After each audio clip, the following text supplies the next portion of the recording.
नमस्कार. सध्या सोशल मीडियावरती एक व्हिडिओ प्रस्तुत करण्यात आलेला आहे, ज्याच्यामध्ये पुणे मेट्रोच्या AC रूफटॉपमधून काही पाणी ड्रिप होण्याचं चित्रित करण्यात आलं आहे. संबंधित घटना ही गुरुवारी 21 मे रोजी संध्याकाळी 6:40 रामवाडी ते वनाज ह्या मार्गामध्ये रामवाडी स्टेशन जवळची आहे. ही घटना एलिव्हेटेड कॉरिडॉरवरची आहे.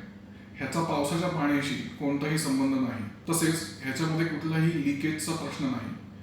ओव्हर कंडेन्सेशनमुळे एका AC युनिटमध्ये जे जास्त पाणी जमा झालं होतं त्यातलं थोड्या प्रमाणातलं पाणी हे ड्रिप झालं कोचमध्ये. पुणे मेट्रोच्या ट्रेन ऑपरेटरच्या ही गोष्ट तात्काळ लक्षात आली. त्याच्यानंतर ते जे AC युनिट आहे ते AC युनिट बंद करण्यात आलं. त्याच्यानंतर तात्काळ ते पाणी थांबलं. पुढच्या 2 स्टेशन्समध्ये पुणे मेट्रोच्या स्टाफने फ्लोअर क्लीन करून धावत्या ट्रेनमध्ये फ्लोअर क्लीन केला. त्याच्यामुळे ट्रेन ऑपरेशन्सवरती कोणतेही परिणाम झाले नाही. जेव्हा हा ट्रेन सेट वनाज येथे पोचला तेव्हा त्याच्यामध्ये पुन्हा आमचे जे कर्मचारी आहेत त्यांनी तांत्रिक तपासणी केली. त्याच्यामध्ये कोणताही अडथळा आढळला नाही आणि HVAC युनिट जे आहे ते पुन्हा एकदा तिथून वनाजपासून चालू करण्यात आलं.